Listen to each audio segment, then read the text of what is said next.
Lama la kyabzu chiyo, sangye la kyabzu chiyo, je la kyabzu chiyo, gehende la kyabzu chiyo. May all beings have happiness and its causes. May all beings be free from suffering and its causes. May all beings never be separated from the great happiness that is beyond all misery. May all beings dwell in equanimity, unaffected by attraction to dear ones and aversion to others. May all beings recover from the sicknesses of mind and body pollution and enjoy relative and absolute health now and forever. May all beings relax in a pure and healthy outer and inner environment now and forever. May all beings enjoy inner peace and world peace now and forever.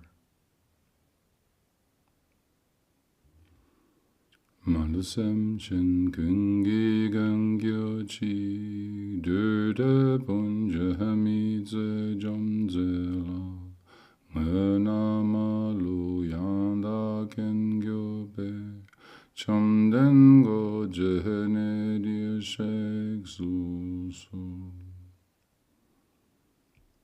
Protector of all beings without exception, endless subduer of harmful beings and energies, Deity, perfect knower of all things, Bhagavan in attendance, please come here to this place.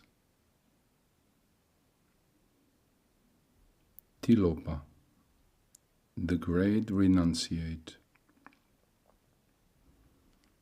The bird that alights on the cliffs of Mount Meru appears to be made of pure gold.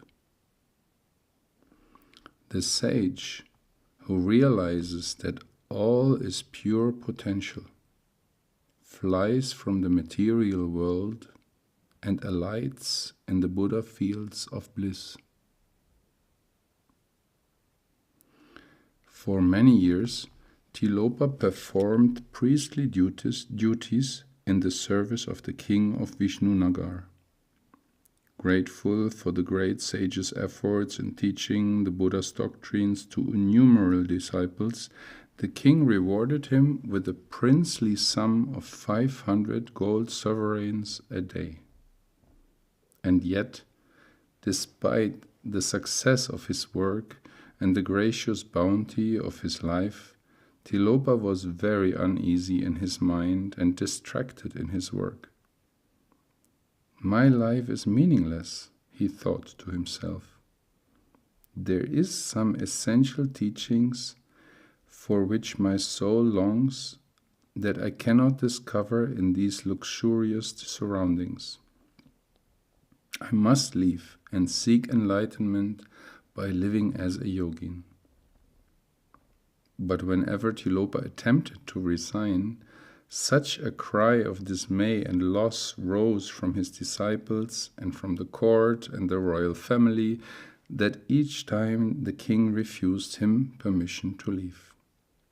Finally, one night, Tilopa's longing became so intense that he knew, come what may, he could no longer remain. Leaving a brief note that read, "I will never return. Do not attempt to follow me," he silently made his way to the temple. There he sought out a beggar, exchanging his priestly robes for the poor man's rags, and slipped unnoticed out of the royal compound. By dawn, Tilopa was well on the road to Kanchi, where he took up residence on the cremation ground. He lived there quietly for a time, practicing his sadhana and begging for food in the town. Later on, he resumed his mendicant roaming. One day on the road he met Naropa, who became his faithful and devoted servant. After many years of practicing his sadhana, the defilements that had so troubled Tilopa's mind simply vanished.